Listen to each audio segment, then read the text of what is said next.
Hello, my beautiful souls. Welcome sa ating tarot reading sessions. Keep in mind, general reading po ito. Maaring mag-resonate, maaring hindi. Kunin niyo na lang po kung para sa inyo and leave the rest. Maaring mag-shift ang energies or magkabaliktad ang sitwasyon. Kaya kayo na pong bahala kung saan kayo nakalugar sa reading natin. So, let's see.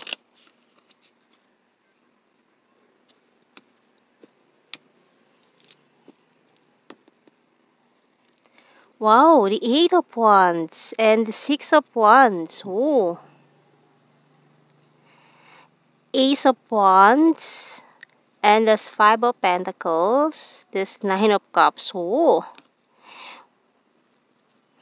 The Empress, Moon, and Justice. Wow, ang lakas ng Libra. Libra, Pisces, Energy, Seven of Swords, bottom card natin. Okay.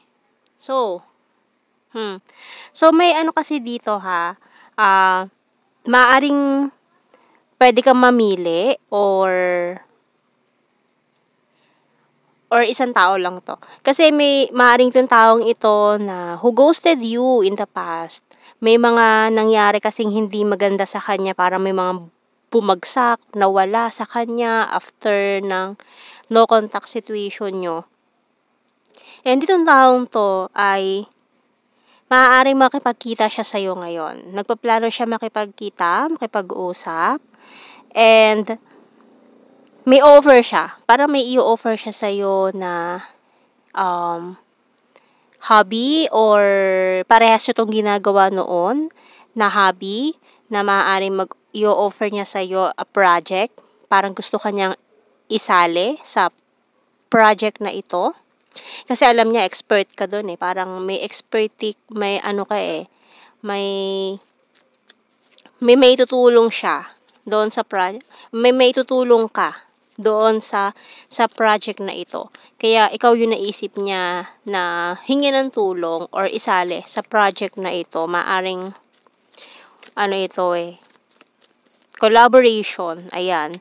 Collaboration. So, tingnan natin. Signs and symbol cards tayo. We have here doll, sunglasses, bell, snail, and closed book. So, maring itong conversation na to at very unexpected. Ito yung tipo ng tao kasi na parang, ang tagal nyo na walang usap. Mga ano to eh, mahigit 7 years, for some of you, 8 years, for some of you, na wala na kayong contact, wala na kayong communication nitong taong to. And then, boom, out of the sudden, biglang, uy, anong masamang hangin na nagdala sa'yo? Ganon. Ayan. So, tingnan natin. Parang tataas pa yung kilay mo kasi parang, ano kaya masamang hangin na nagdala sa kanya dito? Sa iyong harapan. Oh. Okay. Husband, wife, material, I'm proud of you. Kasi ay nakikita niya yung mga achievements mo. So, itong taon to, proud na proud siya sa'yo. And marami siyang gustong itanong regarding sa pinagkakakitaan mo ngayon. Kasi nakikita niya na, uy, very ang dami mong achievements ngayon. Lalo na last year or sa mga previous years sa iyong career, very, maganda ha. Keeping tabs on you. Ayan.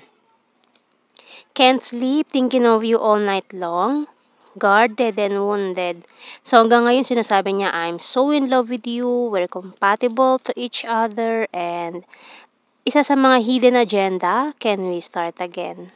So, isa yun sa mga dahilan eh. Isa na rin yun na gusto niyang bumalik, pero syempre, hindi niya ipapahalata yun. Ang gusto niya kasing mangyari, idadaan lang niya ito sa paghingi ng sa'yo advice, parang advice, tulong, or opportunity na i-share niya sa'yo. Pero at the same time kasi, gusto rin niyang kamustahin ka, anong lagay mo, anong mga pinagkakaabalahan mo, gusto niyang, may pa rin eh, feelings involved pa rin, ayan, I'm sorry I'm wasted. So, maaaring, magkayayaan ng inuman, ayan, and then doon niya ibuhos lahat tong feelings na to, ayan, and tingnan natin, once na ayain ka niya lumabas with the team, with the group, So, maaaring doon niya ilabas ito mga gusto niyang sabihin sa'yo. You don't know how hard it was to let you go. So, ayan, mga drama niya sa buhay. I want you. I hope that you can forgive me one day. I couldn't let you get close to me.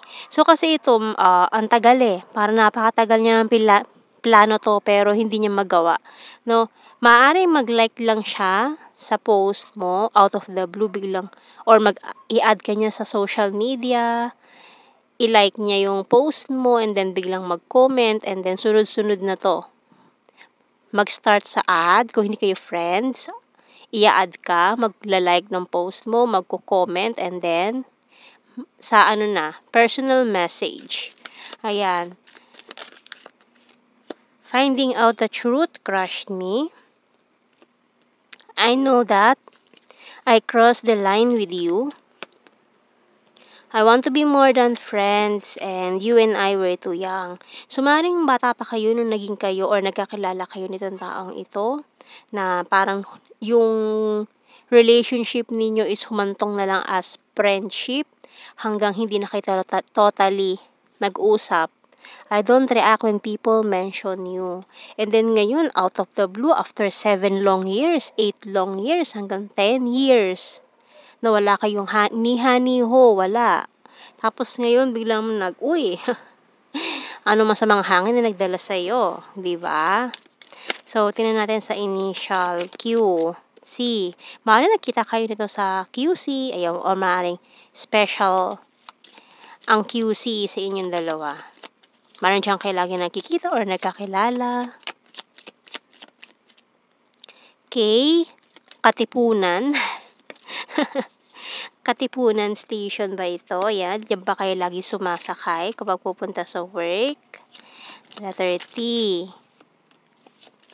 F, U, M, letter Z, and bottom card natin, letter A. So, tingnan natin messages ng Archangels.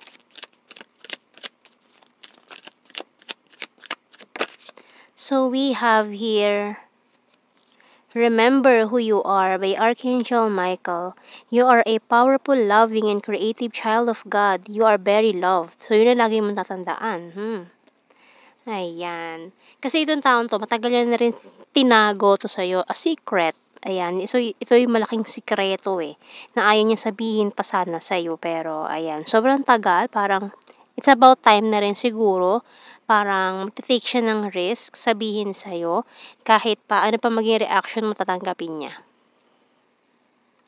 Kuha tayo ng blue card. Prophecy. True love. Celebration. Kasi parang sinasabi niya rito na ikaw yung totga niya Parang, ikaw yung kanyang the one that got away. Na hindi niya makalimutan sa buhay niya. Ayan, so ikaw yung true love niya. So, kung talagang nakasaad to sa propesya, mangyayari. And it's always celebration. Okay, tingnan natin general signs and messages tayo. Green-minded, water sign, Cancer, Scorpio, Pisces. Number 2, Earth sign, Taurus, Virgo, Capricorn. Another Taurus, Aquarius, emotional, soon, Libra. Number 4, Scorpio, South PH, kind-hearted, quiet person, nag-overthink, ayan, si past person. Capricorn, other country, air sign, Gemini, Libra, Aquarius, very serious, trustworthy, July 8, intelligent, smart, food lover, maring for some of you, twin flames, chaser, August, hilarious, selfie-holic, and number 9. So, itong selfie mo ang ilalike niya. Yan. Maring picture mo or post mo. So, yan ang ating reading, my beautiful souls. Thank you for watching. Take care and God bless. See you in our next reading, guys. Bye-bye.